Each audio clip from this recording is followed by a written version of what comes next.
فکر کنم شما هم مثل من خیلی هیجان دارید این ویدیوی باحال رو ببینید. سوتی‌های بامزه بازیگرای ترک که شاید هیچ جا ندیدید. با من همراه باشید تا چند تا از سوتی‌های جالب و لحظه‌های بامزه بازیگرای ترک رو با هم مرور کنیم و با شخصیت واقعیشون بیشتر آشنا بشین.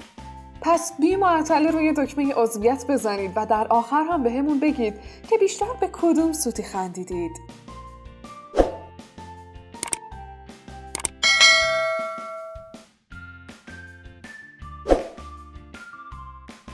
شماره 1. باریش آردوش. وقتی باریش داشت جایزش رو به عنوان بهترین هنرپیشه مرد سال از جوایز بین‌المللی بیروت دریافت می‌کرد، چند جمله‌ای به انگلیسی در مورد علاقش به بیروت میگه، ولی انگاری اونقدر زبان انگلیسیش خوب نیست. البته که باریش احتمالاً هول شده. خودتون ببینید. Thank you again to everyone, especially Biaf. Shukran, Haliliyakun. Enjoy the night. گرفتن این جایزه حتی باریش خوشچهره رو هم دستپاچه میکنه. شماره 2. برنسات. محبوب همه طرفدارای سریال‌های ترکی. برن در ابتدای فعالیتش زمانی که اولین مصاحبه خارج از کشورش رو با برنامه القاهره الیام عربی زبان انجام میده، انگاری بدجوری دستپاچه میشه و حسابی با میکروفونش به مشکل میخوره. زمانی که مجری بهش میگه میدونستی اگه تو خیابونای شهر راه بری اینجا همه تو رو میشناسن، اون بدون توجه به سوال مجری در حالی که با میکروفونش درگیره میگه اوه خدای من میدونی به هر حال این اولین مصاحبه خارج از کشور منه. برن هم که باشی از این همه توجه جا میخوری. شماره 3. سرکان توتونچو و جمره گوملی. اوزان و دنیز سریال آقای اشتباه که همچنان در حال تکذیب رابطه‌شونن توی مصاحبه خیابونی سوتی دادن و خبرنگارا موچشون رو گرفتن که به فاصله 5 دقیقه از یه مکان رد شدن و وقتی ازشون میپرسن که همو ندیدین کنار هم بودین میگن نه از هم خبر نداریم. نه شما بگین مگه میشه 2 نفری که مشکوک به رابطن با فاصله 5 دقیقه‌ای از یه جا رد شن؟ استانبول چقدر کوچیکه ها. شماره 4. طلعت بولود.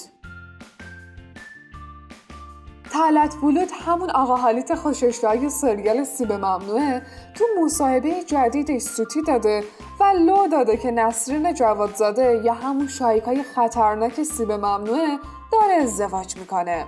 با اینکه شایکا گفته بود کسی تو زندگی نیست، ولی آقا حالیت به خبرنگارا گفته داره از شما مخفی میکنه و من به عنوان همکارش بهتون میگم. اگه شایکا بفهمه رازشو به خبرنگارا گفته، حالیتو زنده نمیذاره.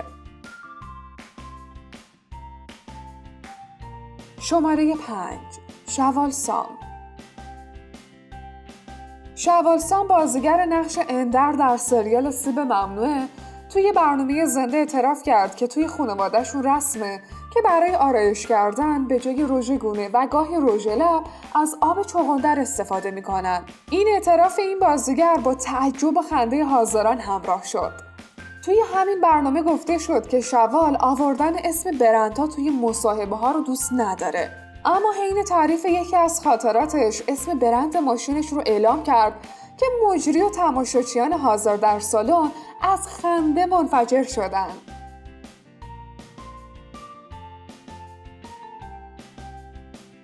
شماره 6. باریش آردوش.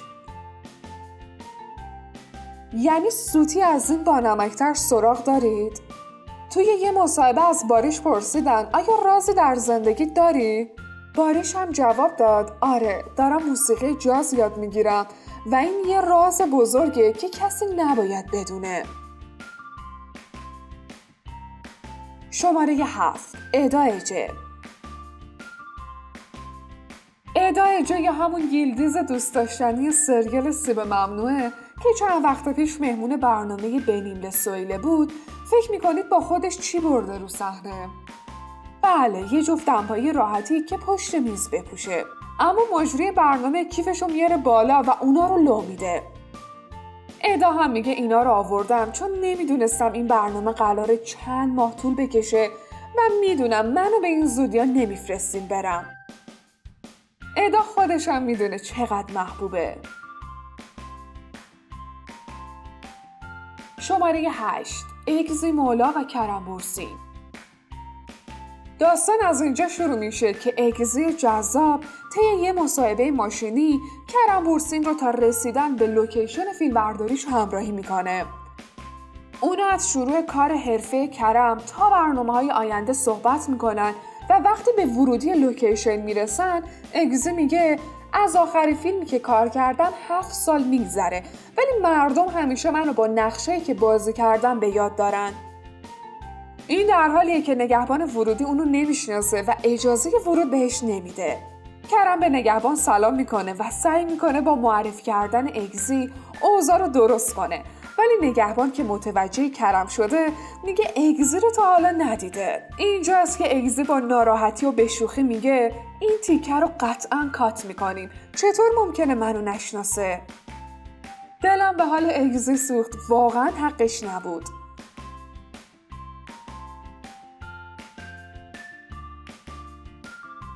شماره 9. کنان ایمیرزالی اغلو. اینطور که به نظر میرسه مشکل تلفظ انگلیسی فقط مشکل ما ایرانی‌ها نیست. کنان بازیگر خوشتیپ ترک که سال 1997 عنوان بهترین مدل مرد جهان رو برای اولین بار به ترکیه اختصاص داده، مثل بعضی از ما مشکل اساسی تو تلفظ کلمه سینک رو داره. خلاصه که don't ever think you know me. Don't ever think you know me. شماره 10. دوباره میریم سراغ کرم بورسین. این بار توی مصاحبه اختصاصی وقتی از کرم میپرسن که بین تماشا کردن مسابقه با دوستات و یه قرار رمانتیک کدوم رو ترجیح میدی؟ حسابی مردد و دستپاچه میشه. اوه مرد، کاملا بستگی داره اون دوستایی که ازش حرف میزنی کیا باشن و اون قرار رمانتیک رو با چه کسی داشته باشی. دوستام، نه من میگم دوتاش، منو تو دردسر نندازی. کرم به قدری هول میشه که انگار همین الان قراره به یه ملت جواب پس بده. البته که سخت‌ترین مرحله جواب پس دادن برمیگرده به معشوقش. شماره 11. گوکبرگ دمیرچی. این موتورسوار سابق و بازیگر سریال محبوب سوگند توی یه مصاحبه اختصاصی از بازیگرای این فیلم به سوالای مختلف طرفداراش پاسخ میده. یکی از طرفدارا ازش پرسیده اگه قرار باشه به یه سرزمین دور بری و 3 نفر رو با خودت ببری، اون 3 نفر رو اسم ببر. اون جواب میده نمیتونم انتخاب کنم، اما اگه میشد پدر و مادرم رو با هم ببرم خوب میشد. بعد با خنده ادامه میده ریاضیم خیلی ضعیفه، آره میشه دیگه، پس پدر و مادرم رو میبرم. نمیدونم چطوری حساب کرده که پدر و مادرش 3 تا شدن. شماره 12. فورکان آندیچ. بازیگر نقش دمیر در سریال همه جا تو توی مصاحبهش در جواب این سوال که اگه بیننده فیلم باشی بیشتر از همه کنجکاو دیدن چی بودی جواب داد اینکه کاراکترها کی همو میبوسن. فورکان همچنین لو داد کسی که سر فیلم برداری بیشتر از همه توی فضای مجازی میچرخه آیبوک است. بازیگر نقش سلین در سریال همه جا تو که با خنده و چشم بالا انداختن سلین روبرو شد. شماره 13. آیبوک بوسات. آیبوک بوسات گفته که از بچگیش بین گربه ها و سگ ها و حیوونا بزرگ شده و اگه بخواد کاراکتر نقشش رو با ایموجی نشون بده با ایموجی بز نشون میده، اونم به خاطر کله شقیش. من که خیلی خندیدم، این دختر واقعا بانمکه. شما هم از این سوتی ها یا مصاحبه‌های بامزه سراغ دارید؟ اگه سراغ دارید با دوستای لنزی از طریق کامنت به اشتراک بذارید. اگه این ویدیو رو دوست داشتید لایک یادتون نره.